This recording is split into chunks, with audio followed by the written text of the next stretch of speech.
弟兄姊妹平安。平安。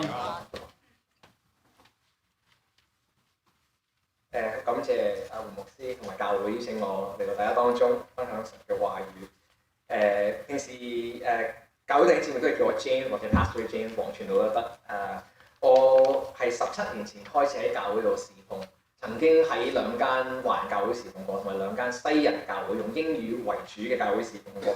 咁據我觀察，我睇得到神嘅美妙嘅作為，就係喺唔同種族背景嘅教會都係賜俾佢哋好特別嘅恩賜。咁西人教會我覺得咧就係特別嘅恩賜咧，就係神學嘅資源啦。甚至我哋新嘅傳道人啊，好似比較年輕嘅傳道人或者去神學院讀書嘅都會讀啲翻譯本。神學書嘅翻譯本，我哋留意到喺大溫哥華唔同嘅聖經書店，好多啲神學書都係啲西方嘅神學家嘅翻譯本。咁我哋華人教會呢個擅長係咩咧？據我個分析咧，我覺得係侍奉，咁呢件係好事嚟嘅，因為我哋好多弟兄姊妹都係好努力喺教會當中嚟喺唔同嘅事工嘅崗位裏邊喺侍奉啦。但有時候我反而覺得有時可能侍奉到某個程度或者好長嘅時間開始好 burn out， 好攰，好疲倦啊！咁讓我諗起聖經裏邊喺路加福音第10章係記載一個故事，係關於一對姊妹嘅，就係馬大同埋瑪利亞。大家可能記得馬大咧就係喺忙住就係煮嘢食啊，係執嘢啊咁耶穌已經喺佢屋企裏邊，耶穌同佢門徒屋企裏邊，咁耶穌當然係咁教導聖經啦成。咁姐姐咧阿馬大咧就開始埋怨啦，哎呀主耶穌啊，點解你唔叫我妹幫下手啊？主耶穌點樣回答佢？佢話你個妹瑪利亞選擇嘅係好事，喺我面前坐喺我面前聽我嘅教導，同我一齊。咁我覺得呢篇經文對我哋華人信徒咧係好好嘅提醒，就係有時候我哋咁疲倦，只係需要係可能係休息啊，或者喺主面前，特別咧係參與一個我會覺得係叫做悖論性嘅侍奉，禱告嘅侍奉。我點解我會話禱告係一種悖論性嘅侍奉咧？咁我想問大家覺得禱告係一種侍奉啊？係咪一種事工？係，喺度當然係一種事工，我哋參與我哋好多嘅事項係為弟兄姊妹係代禱嘅。但係另外一方面嚟睇，禱告同其他嘅事奉有啲唔同，因為最主要咧，禱告咧唔係一個輸出，係一個領受，係請求神回應我哋，祝福我哋。所以今日嘅話題咧，就係我想講嘅就係關於有效嘅禱告。正道嘅主題係叫做蒙神垂聽的禱告。第一個重點，我哋睇一睇有效禱告嘅神學基礎。第一點，有效嘅禱告係每一位基督徒嘅福分。我哋大家都知道好多嘅經文都係鼓勵弟兄姊妹係不停嘅禱告，包括帖撒羅尼迦前書第5章不住的禱告。呢個不單止係一個勸勉，也係一個對弟兄姊妹嘅鼓勵。因為禱告唔係就係牧師或者宣教士或者執事要做嘅，可以做嘅，就係每個弟兄姊妹都可以參與，包括年老嘅信徒啦，包括患上疾病嘅信徒。我仲記得我以前喺一間華人教會，都係蒙弟兄會嘅教會度侍奉。咁有一位陳先生，陳生，佢而家前幾年佢已經回到天家啦。但係嗰陣時咧，佢係中咗風咁入院。咁我探訪佢，我話陳先生，我哋鼓勵佢就為佢祈禱啊、讀經啊成。但係令我好驚訝咧，就係陳先生不斷咁問候弟兄姊妹，佢仲話俾我聽，佢繼續佢會不停咁為弟兄姊妹禱告。佢叫我問候下弟兄姊妹，為牧師禱告，為執事禱告，不斷咁為佢禱告。住院都可以繼續參與禱告嘅事工。另外咧，我家人啦，就我同我太太有2個仔女啦，大女咧6歲，仔仔咧就2歲咧，就好難帶，好難照顧佢哋嘅。而家呢個年齡，咁我知道咧係啲年輕嘅媽媽咧係喺呢段時間係好疲倦嘅，但係包括佢哋都可以參與呢個事工。可能以前就好努力喺教會度參加唔同嘅查經班啊、主日學啊，但係而家太疲倦啦，就喺屋企照顧細蚊仔。但係有幾段時間，可能有休息嘅時間 ，BB 仔瞓覺嗰時間都可以繼續參與呢個事工，為教會嚟禱告，為佢哋孩子嚟禱告，為弟兄姊妹嚟祈禱。英國19世紀好出名嘅牧師 Charles Spurgeon 司布真曾經咧就被人哋問，大家可能知道呢個名，好出名嘅，佢帶領好多人信主，係造就好多嘅信徒。咁有人問佢：哎呀，牧師啊，點解你嘅證道咁有效咧？咁佢就帶咗呢個弟兄去到地庫裏邊，見到有一班好虔誠嘅基督徒信徒嚟為證道同埋為崇拜嚟禱告。佢就話：呢個就係點解？佢係唔係因為我有口才，係因為弟兄姊妹為神嘅話語嘅教導嚟祈求神。第二點，有效嘅禱告建立喺信服的生命上。我睇一睇，再睇翻約翰福音第15章第7節，耶穌話：你們多結果子，我父就因此得榮耀，你們也就是我的門徒。我愛你們正如父愛我一樣，你們要常在我的愛裏。你們若遵守我的命令，就常在我的愛裏，正如我遵守了我父的命令，常在他的愛裏。所以有效嘅禱告或者神係會答應嘅禱告咧，係必須要我哋係順服神嘅。另外經文都係有同一個意思咧，就係彼得前書第3章嘅重點都差唔多。聖經話：你們作丈夫的，也要按着情理同妻子同住，因他比你軟弱，你一同承受生命之恩的，所以要敬重他，這樣便叫你們的禱告沒有阻礙。馬可福音都係重複同一個重點，所以我告訴你們，凡你們禱告祈求的，無論是什麼，只要信是得着的，就必得着。但有個條件，睇下下文。你們站着禱告的時候，若想起有人得罪你們，就當饒恕佢，好叫你們在天上的父也饒恕你們的過犯。我想問弟兄姊妹，假設喺屋企有丈夫就蝦太太，但係依然喺教會度侍奉，神會聆聽佢禱告嗎？唔會。頭先睇咗經文啦，彼得前書第3章。請問，如果我哋有一段時間心裏邊有人得罪咗我哋係憎恨一個朋友、親戚或者弟兄或者姊妹，唔繼續即係好埋怨佢，冇放低呢個憤氣，冇原諒佢，神會垂聽我哋嘅禱告嗎？唔會，有條件嘅呢個。咁所以其實喺呢個教導係一個對我哋嘅提醒，係神想讓我哋喺佢面前有一個清白嘅良心，有順服佢嘅態度，獻上我哋嘅禱告。我哋睇下第3點，第3個重點，有效嘅禱告必須符合神嘅旨意。有神學家結束關於神係點樣回應我哋嘅禱告咧，其實有3種嘅回應。第一，對我哋禱告話得，禱告就被成就；第二，唔得就唔被成就；第三就係等一等。之後先你要等一段時間，唔好講幾耐，等一段嘅時間。我哋睇翻創世紀裏邊記載以撒，你知唔知佢為佢太太祈求要太太懷孕，祈禱幾耐時間？幾多年？大家記唔記得？知唔知？20年。你就睇翻英文20年啦，以撒啊，係為咗佢太太禱告咗20年，神先回應佢。等一等，等幾耐？20年，係20年，好長嘅時間喎。但係呢個重點咧，就係話我哋有效禱告，唔單止我哋要順服神，但係都要符合神嘅旨意。咁我哋點樣先知道神嘅旨意？咁當然，我哋係閱讀佢嘅話語，要聖經先知道神嘅旨意。我哋有時嘅禱告，神可能會話唔得。佢話唔得，唔係因為佢唔愛我哋，反而係因為佢愛我哋。因為我有2個細蚊仔，我其實對於呢一點都有好深刻嘅反思。特別係我個女，我個女咧今日我太太帶咗佢去我哋以前嘅教會，咁所以冇喺度同我哋一齊參加崇拜啦。但係我個女咧，佢性格就似我嘅，中意講嘢啦嚇。其實我又似我爸，咁所以遺傳落去。咁咧佢每一日咧就向我咧就提及好多嘅請求，好多嘢。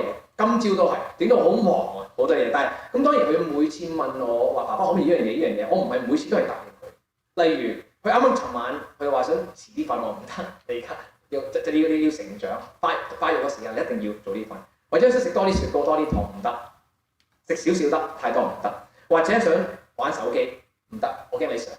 但係嗰啲你有呢個可以控制自己，你自己可以自己選擇，但係唔可以咁長嘅 screen time 啊！大家湊孫嗰啲有冇啊？限制孫仔孫女，唔好咁長 screen time 啊，唔好咁上癮啊！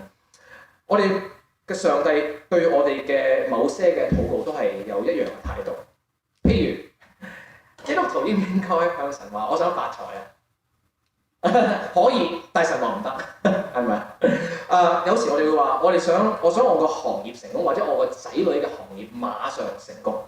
咁呢個其實個心意都係來自一個愛佢嘅仔女嘅爸爸媽媽嘅心意。呢個唔係唔好嘅事，但有時候神可能會話等一等，等幾耐啊？冇講，唔知。有時我哋會可能同我哋嘅仔女或者成長咗已經成年嘅仔女想佢，點解唔聽我講啊？神啊，叫佢聽我講啦。但神會可能點回應啊？可能話唔，反而佢可能會回應就話，可能喺禱告裏邊反思一下點可以更有效同成長嘅仔女溝通，好好嘅溝通，求神俾智慧幫弟兄姊妹同仔女好好溝通，多過話神改變佢嘅心，聽我話啦，聽我嘅意見，神可能唔會咁樣回應咁嘅禱告。或者另一個咧係比較係一個悲傷嘅事情。當然我哋知道有弟兄姊妹有疾病啦，咁我哋都係會彼此祈求神醫治某個弟兄姊妹。我要健康，呢個就係呢個禱告，我要健康，神醫治我，醫治我。神確實係答應我哋係會醫治我哋，但係個時間點係幾時？可能係耶穌再來啊，佢先醫治我。咁所以如果你喺咁嘅情況裏邊，神對你嘅鼓勵同埋勸勉係，即使佢喺耶穌再來之後復活嗰一天先醫治你，你會唔會願意依然信靠佢？所以，與其話我想發財，不如話神啊，請幫我喺你已經賜俾我嘅財產同埋收入可以知足，感到知足。與其話我想我嘅行業成功，我嘅仔女嘅行業馬上成功，不如話主啊，求你幫我或者我仔女喺個工作或者行業裏邊活出基督裏邊嘅美德同埋慈愛，彰顯主耶穌基督佢自己。與其話我想我仔女聽我話，聽我嘅意見，不如話神啊，求你改變我嘅心，讓我可以能夠放手，讓我可以心裏邊可以把孩子交託俾你。與其只係話神醫治我，不如再補充一句：主啊，求你醫治我，然而不要成就我的意思，只要成就你的意思。或者神啊，請幫我每一日喺我疾病中可以活出基督。第四個重點。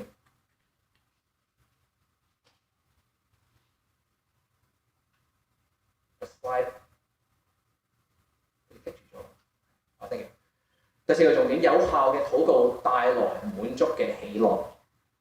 以下我想同大家反思一下應用嘅地方啦。有3個主要嘅範圍裏邊。咁第一個範圍咧就係為我哋嘅仔女同埋教會年青人屬靈生命禱告。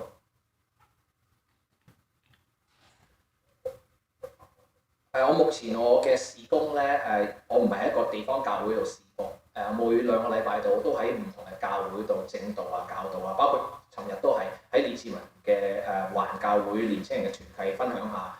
有時喺主日崇拜證道啊，咁所以有呢個好榮幸可以有呢個機會同好多唔同教會嘅弟兄姊妹接觸。但係我知道特別喺我哋華人教會都會有一個傾向，就係年青人嘅流失離開教會。有時可能逐漸離開，有時係一打年青人離開，咁呢個係一個悲傷嘅事情。我想鼓勵大家就係不住唔好放棄，為呢班年青人祈禱。神係會垂聽我哋嘅禱告，佢係想挽回呢班年青人翻嚟教會。可能唔係一定翻大家依間教會，但係返教會信聖經嘅教會已經足夠啦。我都知道同唔同嘅弟兄姊妹交流溝通嗰陣時，都知道有啲嘅弟兄姊妹同佢哋嘅仔女嘅關係可能唔係太理想，有時可能係疏遠，有啲可能係有啲好激烈嘅衝突。我想鼓勵大家不住為仔女祈禱，不住為你同仔女之間嘅關係祈禱，同時為自己祈禱。我曾經2次喺2個唔同教會嘅主日學，成年嘅主日學咧就做過 workshop，就關於兩代之間點樣可以有一個有效嘅關係同埋溝通。咁我每次都係會提起一個建議，我知道係好難做嘅。對於比較傳統啲嘅父母嚟講，就係如果喺禱告裏邊發覺自己曾經或者最近同仔女傾偈嗰陣時，講啲説話可能 hurt 到佢，考慮私底下同仔女道歉。嗱，我知道傳統嘅父母家長咧係好難做，或者做唔到，或者覺得點解可以咁樣做，仔女點會尊重你啊？但係我想鼓勵大家就係好似我呢一代，我係叫做1.5代嘅 Chinese Canadian， 即係喺加拿大長大嘅華人啊。我喺香港出世，7歲嚟到加拿大，咁所以我啱啱喺2代之中左右啦，咁所以我喺度受到呢度嘅教育比較思維嘅方式比較西化，但另外一方面都係華人都係黃皮膚華人，有華人嘅價值觀啊等等。我想鼓勵弟兄姊妹思考下呢一點，就係對你嚟講，可能同仔女道歉係一個好似冇乜面子咁嘅事情，但係對於仔女嚟講咧，係令到佢覺得我爸爸媽媽真係好愛我，原來佢真係愛我，佢反而會更尊重你，係咪好奇怪？但係呢一點你唔好唔信，真係我觀察到有某些嘅弟兄姊妹，中文堂嘅弟兄姊妹，佢哋真係嘗試咁樣做，跟住之後佢同我分享嘅見證真係有效喎，神真係使用謙卑落嚟，同仔女話爸爸媽媽、爸爸或者媽媽咁樣同你講，或者細個嗰陣時好似控制你太多，冇俾你太多選擇嘅空間，對唔住，我可能呢方面做得唔係太好，你可唔可以原諒我？你嘅仔女會點啊？喊添啊，抱住你添啊，係咪？透過呢個方式，可以喺家庭裏面，哇！呢個就係我嘅願望，祈求神喺越嚟越多嘅華人教會裏邊嘅家庭，能夠見到咁樣嘅和好。哇！我知大家弟兄姊妹都想，我鼓勵大家喺呢方面思考下。另外我想講下點樣可以具體地嚟為你嘅仔女或者你嘅孫仔孫女或者教會嘅年青人嚟祈禱咧。其實大家都可能知道一啲關於呢某些嘅意識形態啊，例如批判種族理論，可能唔係太熟悉呢個 critical race theory。由於時間嘅緣故，唔可以即係詳細咁樣講。總之呢一個理論咧，就係把種族歧視嘅定義，本來咧就係咩叫種族歧視咧？最合乎邏輯嘅定義咧，就係話我係覺得我嘅種族係優先，其他種族唔得，我睇唔起佢哋。我哋華人有時曾經我都知道，譬如香港嚟啊、菲傭啊，睇唔起係咪？菲律賓人啊、黑人係咪？咁梗係冇呢個態度，梗係唔符合神嘅心意啦，係咪？呢個就係咩叫種族歧視？但係而家咧呢個理論咧就係把呢個定義就轉為你白皮膚就係種族歧視。我唔理你嘅心態點樣，呢個白皮膚嘅人咧同一個黑人結婚，你都係種族歧視下。咁荒謬嘅點解？你明唔明？好混亂啊！令到啲年青人咧某些可能有啲年青人都係有呢個諗法，有呢個立場，令到佢哋好似迷惑咗。咁我想鼓勵弟兄姊妹嗱，呢方面你唔使同佢辯論，我唔係咁嘅意思，我只係話為佢哋祈禱，求神幫年青人、你嘅仔女同埋孫仔孫女可以信靠嘅真理就係呢本聖經。我想同大家分享一個見證，就係我曾經喺本拿比嘅威靈教會侍奉。咁嗰陣時，我嘅事工嘅範圍就係國際語言事工，包括我哋講廣東話啊、普通話啊、其他語言啊。我仲記得有一次喺粵語事工有一晚嘅團契，粵語事工弟兄姊妹舉辦咗一個為日本宣教事工籌款，邀請日語事工弟兄姊妹過嚟分享，為佢哋籌款。你大家諗下，我坐喺嗰度，大家都知道，我仲記得難聽呢個有啲年老嘅華人都係乜日本仔啊嘛，係咪啊？對日本人喺歷史上世界第二次世界大戰嘅佢做咗嗰啲作為嘅憎恨啊，係深到點？但係嗰一晚我睇得到兩班弟兄姊妹，中國人、華人、香港人、日本人喺一齊合意，想高舉神嘅名，傳揚佢嘅福音。哇！邊個先做得到？所以我鼓勵弟兄姊妹為教會年青人，為你嘅你嘅仔女，為你哋嘅孫仔孫女，求神同埋聖靈可以感動年青人，知道只係有一個方式可以讓唔同種族嘅人可以和好合一，就係福音，主耶穌基督嘅愛先可以做得到。呢啲唔同嘅意識形態做唔到，唔需要同年青人辯論，只係為佢哋祈禱。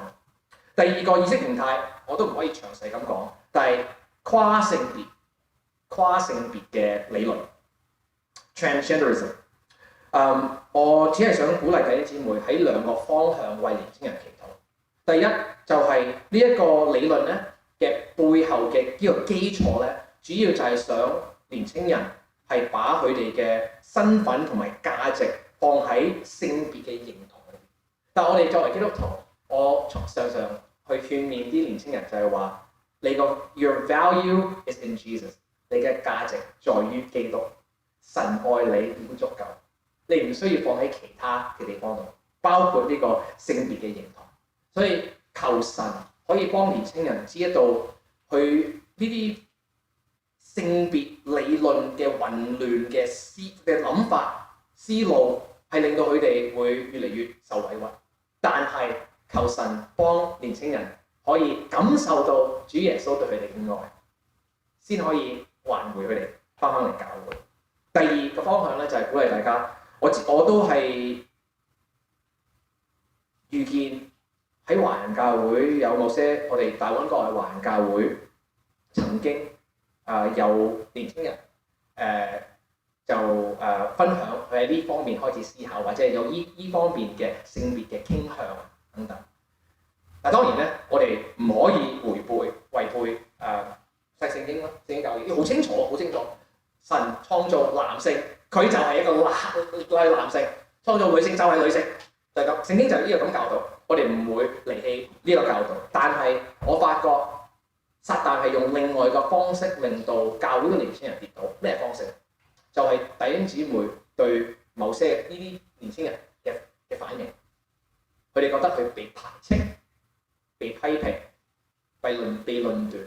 咁所以第二個方向就係，我就鼓勵弟兄姊妹為大家為自己祈禱，讓我哋有智慧，不單止可以掌握聖經嘅教導，但係有充滿愛同埋包容嘅心。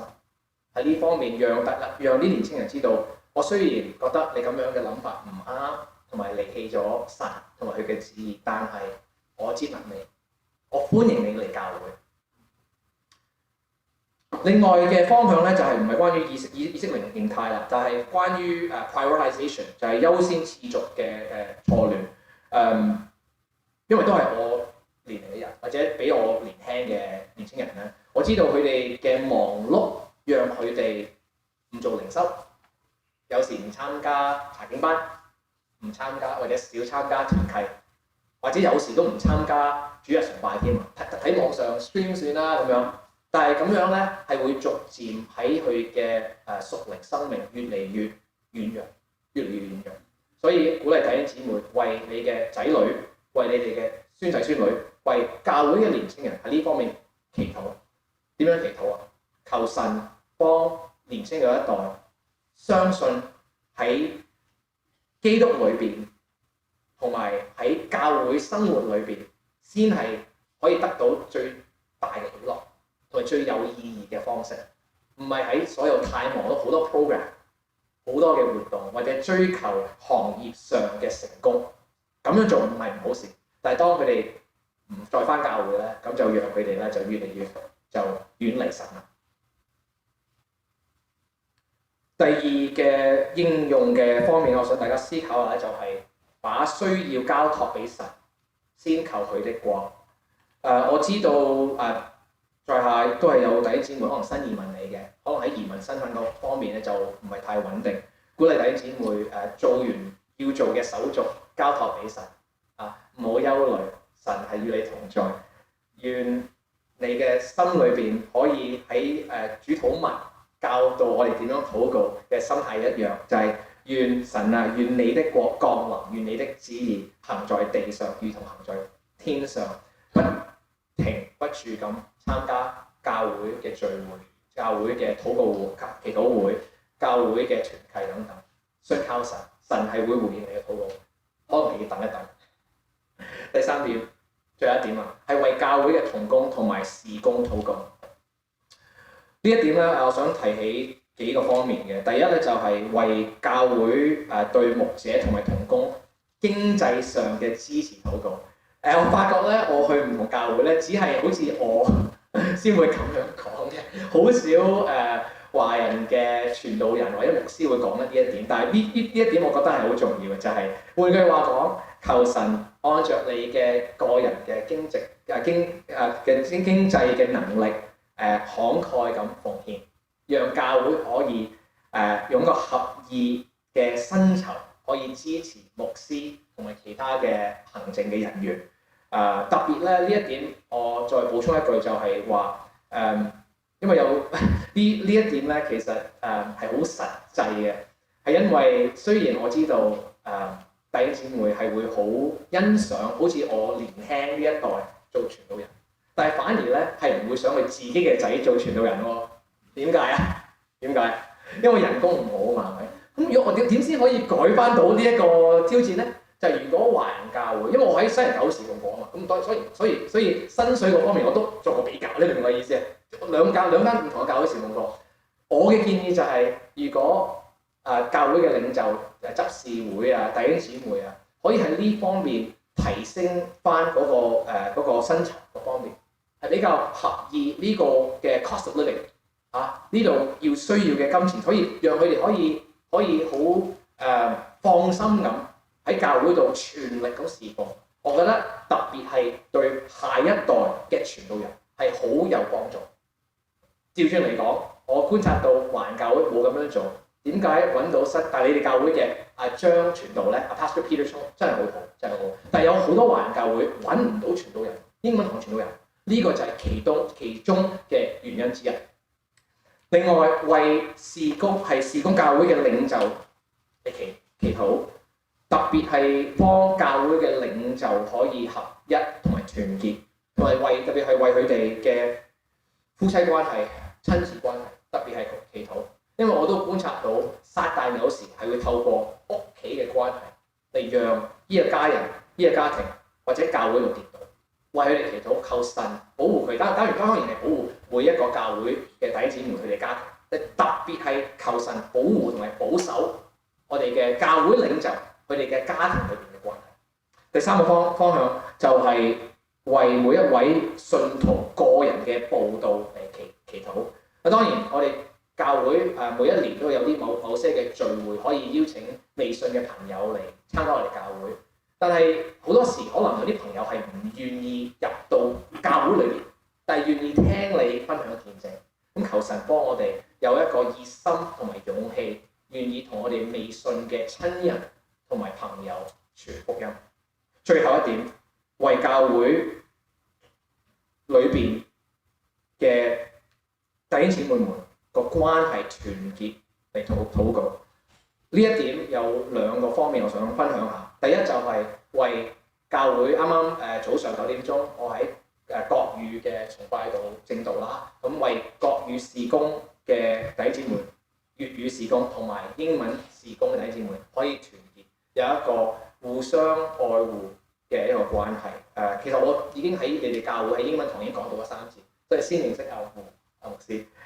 同埋另外方面咧，就係為新移民嚟，特別係從香港移民嚟，因為我知道移民咗加拿大20-30年，我都聽弟兄姊妹分享，哇個文化真係變咗好多，即係其實唔係變咗好多，係香港繼續進展，嚟到呢度就可能習慣西方社會，咁所以咧個文化方面咧好似有某些地方傾唔埋啊，係咪？但係我想鼓勵大家就係為呢一方面新移民或者移民咗好耐弟兄姊妹個關係之間可以團結親密。好。今日嘅信息就到此為止，讓我哋一齊嚟禱告。